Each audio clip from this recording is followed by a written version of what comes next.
Muy buenas tardes a todos y bienvenidos un día más al invitado de Radio Francia Internacional. El sello francés Bonsai Records acaba de sacar al mercado Magic Lights, nuevo álbum del pianista de jazz francés Manuel Rochman, considerado como el más destacado nombre del jazz de este país en la actualidad.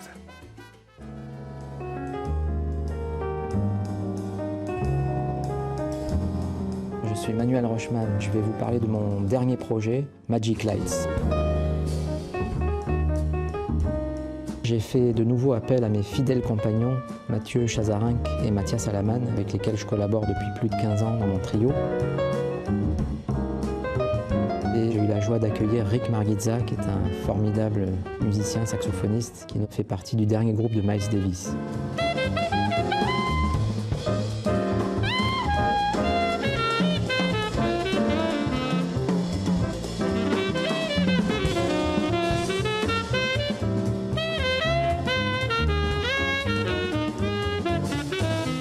La rencontre avec Rick en fait m'a ouvert beaucoup de portes mélodiques, harmoniques, sur un plan musical, sur le plan créatif. Ça m'a inspiré pour aller de l'avant et écrire, coucher sur le papier beaucoup d'idées musicales que j'ai mis un certain temps à façonner un peu comme un sculpteur dans mon petit atelier avec mon piano. Évidemment de garder que le meilleur pour l'album. Y precisamente para hablarnos de este nuevo álbum y de su impresionante trayectoria en el mundo del jazz, Manuel Rochman ha sido tan amable de venir hasta nuestros estudios. Muy buenas tardes, Manuel. Buenas tardes, Jordi. Y sobre todo, muchísimas gracias por haber aceptado de nuevo nuestra invitación. Encantado. Permíteme que explique antes que nada que has nacido en París, aquí en 1964, y que, como decimos muy a menudo, de niño te caíste como Obelix en la olla de la pócima. Sí. La música acompañó toda tu infancia, ¿no? Pues sí, porque vengo de una familia de músicos, entonces ya es... Es cierto que tu abuela, que era pianista, había estudiado en Barcelona, en el liceo, en el conservatorio del liceo. Exactamente. Pero no era española.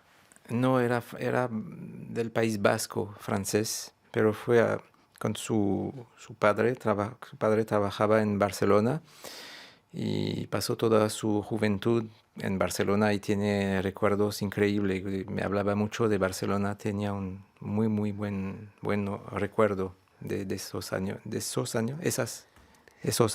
Su juventud coincidió con los Locos 20, ¿no? ¡Qué maravilla! Sí. ¿Te contaba cosas de esos años? Pues sí, toda la gente, las amistades, sus profesores, las amistades del liceo, la comida, el ambiente de la vie de Barcelona a esta época era como no sé, un plus, era algo muy fuerte. Muy fuerte, sí, exactamente. Sí. Me habías contado que todos los domingos tu abuela y tu abuelo era flautista, se reunían con otros músicos amateurs para tocar, y que vas a escuchar mucha música clásica, pero va a ser el jazz, ¿no?, que te va a interesar. Sí. Que es una rebeldía, quizás, ¿no? Sí, no, porque sí, yo creo que era mi manera de afirmarme, yo creo, porque ya como había tantos músicos, yo tengo una tía violonista de super nivel que toca en las orquestas y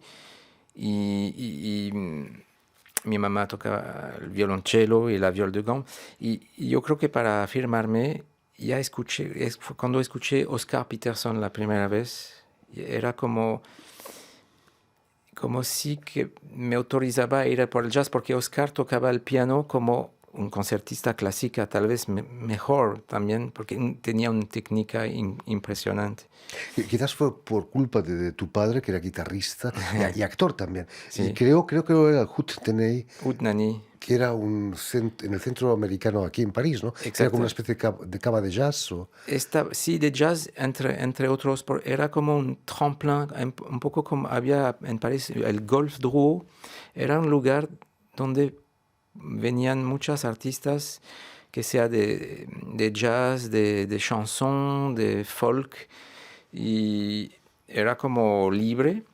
Era un trampolín, una manera de... ¿Trampolín? Trampolín, sí, exactamente. Y muchas, No sé si conoce, bueno, Alan Stivell es un artista que salió de ahí, Marcel Dadi, un guitarrista, muchos que ya hicieron carrera después de sus pasajes en el Utnani. Y Manuel Rochman, ¿no? ¿Tocaste tú ahí en el Utnani? Sí, pero yo estaba muy chiquito en estos tiempos y toqué por el 30e aniversario. Sí, el aniversario. El aniversario de los 30 años. Hemos tocado en el Olympia en París. Era una gran fiesta y he tocado con mi trío porque ya era yo profesional a esta época. Yo creo que mi padre no le hubiera gustado ponerme ahí como un singe savant, como un niño ya...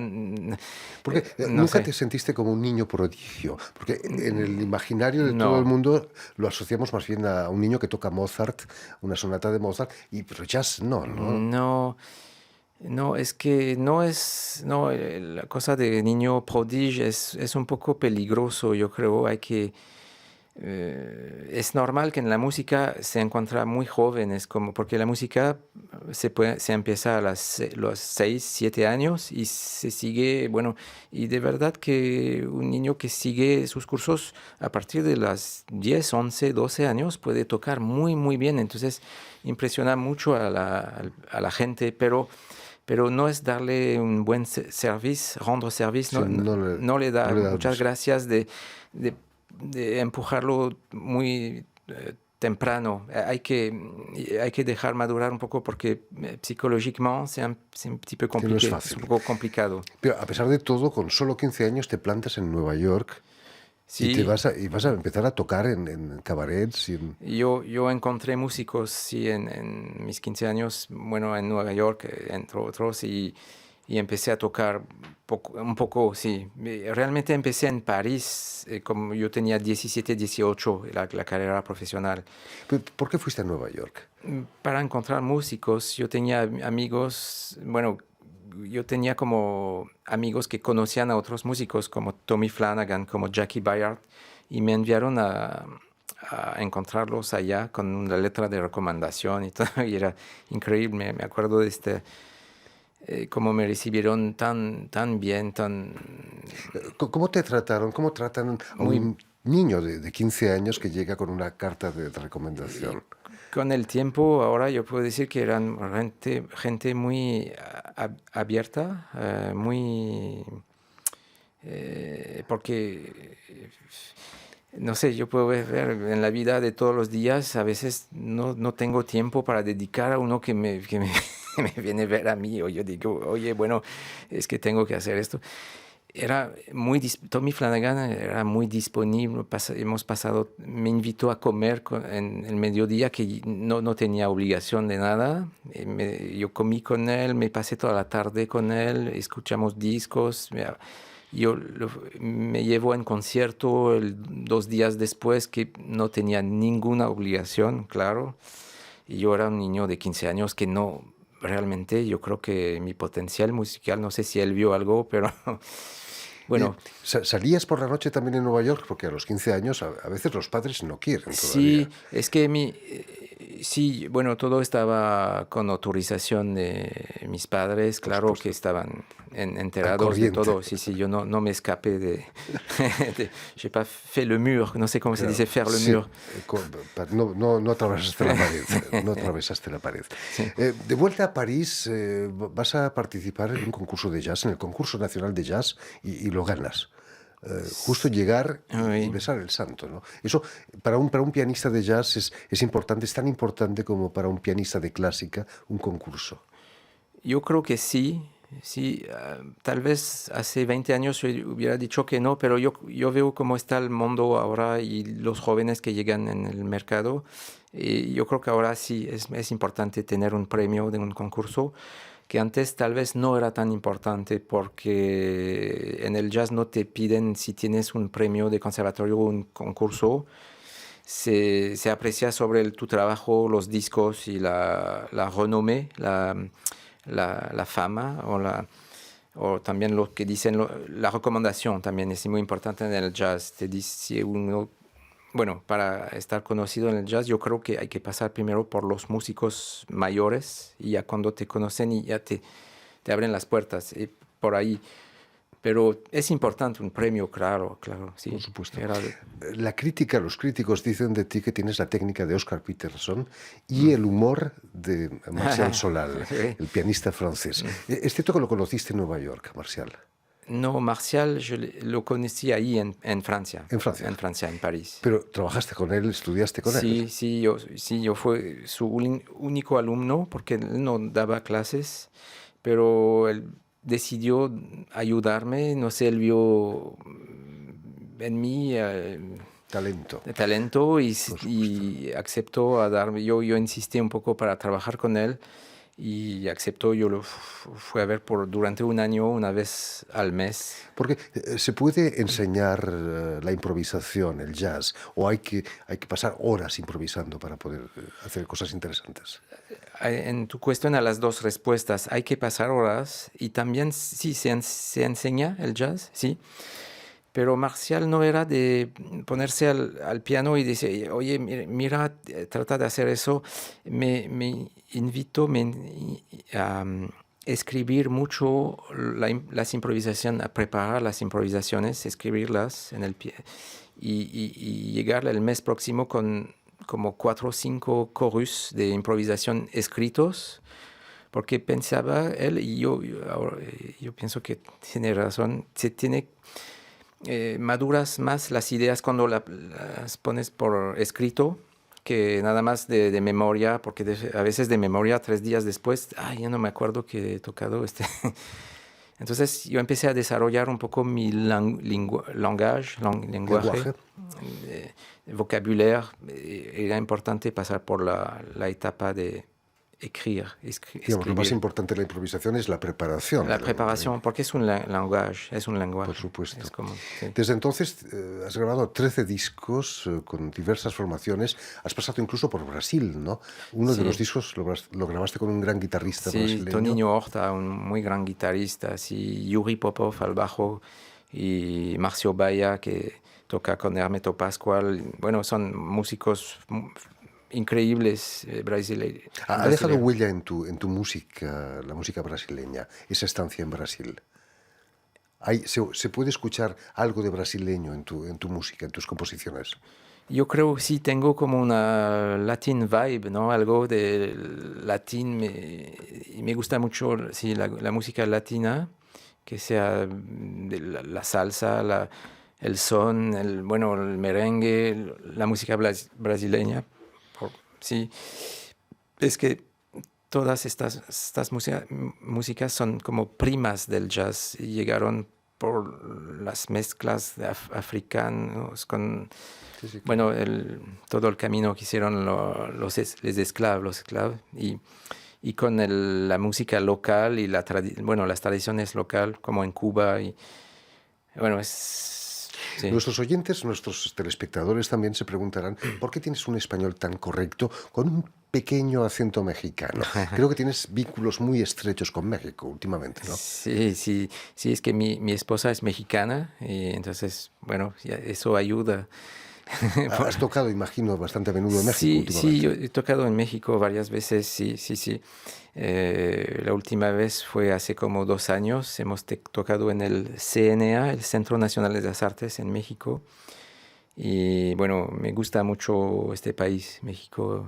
Saludos a los amigos mexicanos y me gusta tocar allá cuando voy allá. Tengo amigos con quien toco en los jazz clubs.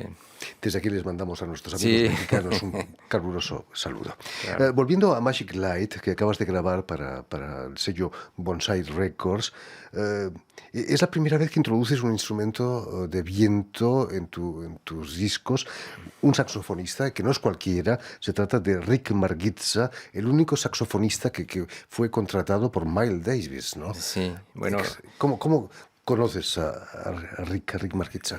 Es que yo conozco a Rick porque ahora está mucho en París y yo participo en su cuarteto.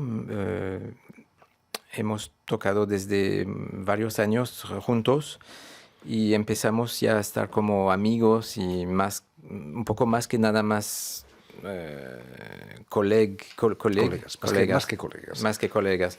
Y y tengo un inmenso respeto por él y por su música y su manera de trabajar. Yo lo veo un poco como un maestro, se puede decir, y me influencia mucho en la composición. Yo soy muy admirativo de sus sonidos, su concepción musical. Fantástico, Sí, fantástico músico. Es increíble. Y imagino que en una sesión de grabación con Rick Margitza se cuentan mil y una anécdotas, ¿no? ¿Te ha contado aventuras con Miles Davis, por ejemplo? Sí, me contó la primera vez que él fue a ir a ver a Miles Davis, que tenía la cita con él, y me ha dicho que se quedó como media hora enfrente de la puerta porque No se atrevía. sí, no tenía como un poco de miedo, bueno, era como, no miedoso, pero impresionado. Y no sé si había algo de... Acabó entrando, imagino. Acabó, sí. Ay, no me acuerdo exactamente, pero cuando entró pensaba que le va a pedir de tocar algo y Miles le ha dicho, bueno, nos vemos en el escenario el 24 de abril a tal lugar y ya, y era nada más para tener el contacto porque yo creo que Miles Ya lo conocías. le había escuchado y ya sabía cómo tocaba Rick a esta época, ya que está un grande. Manuel Rochman, en estos tiempos grises y oscuros de una pandemia, necesitamos una Magic Light, una luz mágica que nos ilumine. Sí, yo creo que Magic Light es como de la vida, es algo mágico, ¿no? Que se nota, ¿no? Que ahora estamos todos sobre un poco retenu, no podemos vivir como normal. Ahora nos toca de tocar, ¿no? Es como mi slogan ahora a los músicos. Y la cosa mágica es todo el misterio de la música, y yo creo que hace falta en estos momentos particularmente, nos falta como comunión con sensación musical. Es que la música te puede llevar muy lejos, bueno, depende de cuál música, claro, pero se echan de menos esas camas de jazz llenas de humo a las 3 de la madrugada. Sí, ya que no se puede fumar, ya ni siquiera se puede fumar, pero tampoco no se puede ni siquiera tocar, ¿no? En este momento no, pero en tiempos normales sí podemos tocar en los clubs de París, y hay que estar un poco solidarios con los clubs de jazz que son el Sunset Sunside, le Duc des Lombards, le Baiser Salé, New Morning, porque, bueno, espero que van a seguir después de este momento muy difícil para los dueños, que ya no trabajan. Entonces esperamos que va a seguir todo esto cuando ya toda la vida va a empezar de nuevo, normalmente. París, a pesar de todo, sigue siendo la segunda capital del jazz en el mundo, después de Nueva York, quizás. Yo creo que sí, yo creo que está como Tokio, París, Nueva York, porque también los japoneses están hay muchos aficionados de jazz en Japón también. Pero lo hacen todo muy bien los japoneses, ¿eh? Pero yo creo que Francia tiene mucho más festivales, sí, el escenario de la scène vivante tiene más, sí, más peso, ¿eh? Más... Esperemos que esto acabe pronto, la pandemia, y que podamos asistir a conciertos de jazz en grandes festivales, pero también en pequeños locales como los hay aquí en París. Sí, hay un nuevo club que abrió hace poco que se llama el Bal Blomet, que está en el 15e arrondissement. Y tenemos, on a pris un pari, bet. Hemos hecho una apuesta. Por el 1 de junio. Entonces, normalmente vamos a tocar el 1 de junio en el Bal Blomet el concert de salida del disco de Magic Light. Esperemos que los dioses de los virus lo permitan. Pues sí.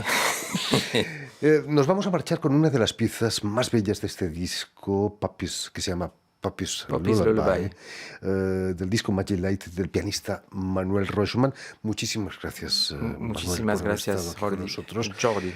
Permíteme también que dé las gracias a Vanessa Loiseau y a Julien Leng, quienes se han ocupado hoy de la realización del programa.